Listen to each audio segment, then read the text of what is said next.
Hi friends, welcome to Kousi recipes. இன்றைக்கி நம்ம முருங்கைக்காய் தீயக்குறை எப்படி செய்கிறதுன்னு பார்க்கலாம். அதாவது முருங்கைக்காய் இருக்குல்ல, இந்த முருங்கைக்காய் எங்கள் வீட்டில் அந்த காய் எப்படி இருக்குது பாருங்கள். நல்லா பெருசாக நீளமாக இருக்கும். ஒரு காயை நறுக்கி வச்சுருக்கிறேன். எவ்வளோ காய் இருக்குது பாருங்கள். ஒரு காய் போட்டாலே நம்ம ஒரு குழம்பு வச்சிடலாம். சாம்பார், புளிக்குழம்பு எது வேணால் வச்சிடலாம். நான் இன்றைக்கி ஒரு 3-4 காய் பறிச்சிருக்கேன். நிறைய காய் இருந்ததுனால ஒரு 3-4 காய் பறிச்சுட்டு பாதி காரக்குழம்பு வச்சுட்டு பாதி தீயக்குறை செய்யலான் இருக்கேன்.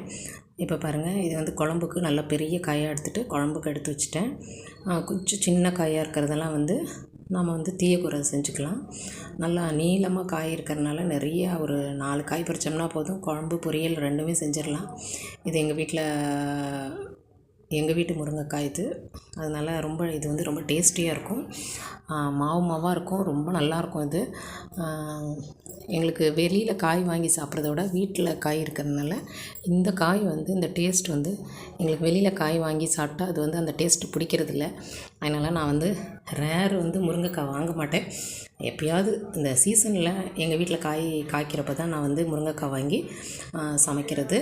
அதனால் இப்போ இதை நல்லா கட் பண்ணி ரெடி பண்ணி வச்சுருக்கேன். நெக்ஸ்ட்டு நாம் ஒரு மிக்ஸி ஜாரில் எடுத்துக்கிட்டு ஒரு வேர்க்கடலை இருக்குல்ல, வேர்க்கடலை போட்டுக்கலாம். ஏன்னா இது இனிப்பாக இருக்கும்.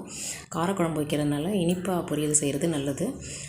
கொஞ்சம் இப்போது நான் இந்த வேர்க்கடலையை மிக்ஸி ஜாரில் போட்டு நல்லா நைஸாக அரைச்சிக்கணும். ரொம்ப நைஸாக அரைக்கக்கூடாது. கொஞ்சம் குறப்பாக எடுத்துக்கணும். பாருங்கள், ஒரு கைப்பிடி வேர்க்கடலை தான் போட்டிருக்கேன். ஏன்னா இது தீயக்குறைன்னா இனிப்புன்னு சொல்லுவாங்க.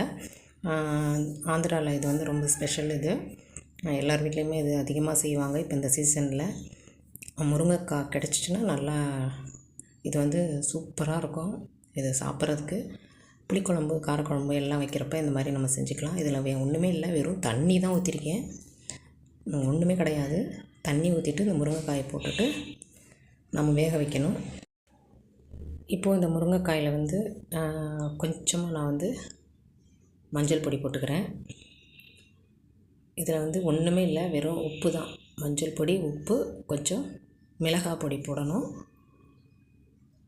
அதாவது வரமிளகாய் பொடி இருந்தால் வரமிளகாய் பொடி போட்டுக்கலாம். இல்லைன்னா கொத்தமல்லி பொடி நான் அரைச்சி வச்சுருக்கேன். ரெண்டுமே சேர்த்து அரைச்சி வச்ச பொடி, அதை தான் நம்ம யூஸ் பண்ணலாம். இப்போ 1/4 ஸ்பூன் ரொம்ப வேணாம், சும்மா லைட்டாக அந்த ஸ்பைசிக்காக கொஞ்சமாக லைட்டாக காரம் போட்டால் போதும். ரொம்ப போட்டுறாதீங்க. ஒரு 1/4 ஸ்பூன் போட்டுட்டு நல்லா தண்ணி ஊற்றி மூடி வச்சிடலாம். மூடி வச்சுட்டு இப்போ பாருங்கள், முக்கால்வாசி வெந்துருச்சு. இப்போ இது நல்லா வெந்ததுக்கப்புறம் நம்ம பூண்டு தட்டி போடலாம். இப்போ பாருங்கள், பூண்டு தட்டி வச்சுருக்கேன். 2 பல்லு பூண்டு. இதை நம்ம இதில் போட்டுக்கலாம்.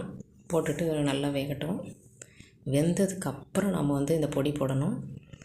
நல்லா தண்ணியெல்லாம் வடிஞ்சிடணும். வடிஞ்சதுக்கப்புறம் தான் நம்ம அந்த பொடியை போடணும்.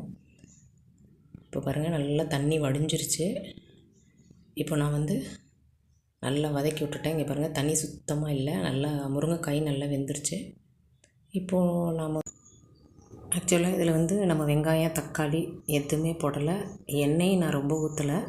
சும்மா லைட்டாக நம்ம ஃபைனலில் வேணால் லைட்டாக கொஞ்சம் ஒரு ஸ்பூன் எண்ணெய் ஊற்றினா கூட போதும். நான் ஊற்றவே இல்லை, சும்மா அவ்வளோதான். இதுக்கு எண்ணெய் கூட தேவை கிடையாது.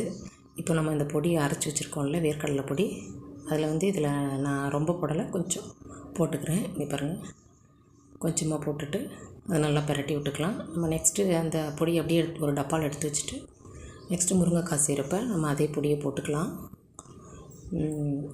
நான் அப்படி தான் செய்வேன். ஏன்னா மொத்தமாக அரைச்சி வச்சுக்குவேன். இந்த மாதிரி பொடியை அரைச்சி வச்சுக்கிட்டா வேணுங்கிறப்ப நம்ம அந்த பொரியல் செய்கிறப்ப அதை போட்டுக்கிட்டோம்னா டேஸ்டியாக இருக்கும், ரொம்ப நல்லாயிருக்கும். பாருங்கள், இப்போ இந்த முருங்கைக்காய் பிரட்டல் தீயக்குறை ரெடி ஆகிடுச்சு. இந்த சைடில் நான் காரக்குழம்பு வச்சுருக்கேன். அதாவது முருங்கைக்காய் காரக்குழம்பு இல்லை, பொரிச்ச குழம்பும்பாங்கள்ல, பொரிச்ச குழம்பு. ரொம்ப புளி ஊற்றாமல் வெங்காயம், தக்காளி போட்டு தேங்காய் அரைச்சி ஊற்றி பொரிச்ச குழம்பு இது. இதுக்கு சைட் டிஷ் இந்த முருங்கைக்காய் பொரியல். அதாவது பொரியல் இல்லை, தீயக்குறை செஞ்சுருக்கேன். நமக்கு அந்த ஊரில் தீயக்குறைம்பாங்க, நம்ம ஊரில் பொரியல்னு நம்ம சொல்லுவோம். இது வேர்க்கடலை போட்ட பொரியல். நம்ம அப்படி பேர் வச்சுக்கலாம், அவ்வளோதான். இது ரொம்ப டேஸ்டியாக இருக்கும், இனிப்பாக இருக்கும். அதாவது முருங்கைக்காய் சாப்பிடாத குழந்தைங்க கூட இந்த முருங்கைக்காய் விரும்பி சாப்பிடுவாங்க. இந்த மாதிரி நீங்களும் வீட்டில் தீயக்குறை செய்யுங்க. செஞ்சு பார்த்துட்டு கமெண்ட்டில் சொல்லுங்கள். இந்த வீடியோ உங்களுக்கு பிடிச்சிருந்தால் லைக் பண்ணுங்கள், ஷேர் பண்ணுங்கள், சப்ஸ்கிரைப் பண்ணுங்கள், கமெண்ட் பண்ணுங்கள், பெல் ஐக்கானை கிளிக் பண்ணுங்கள்.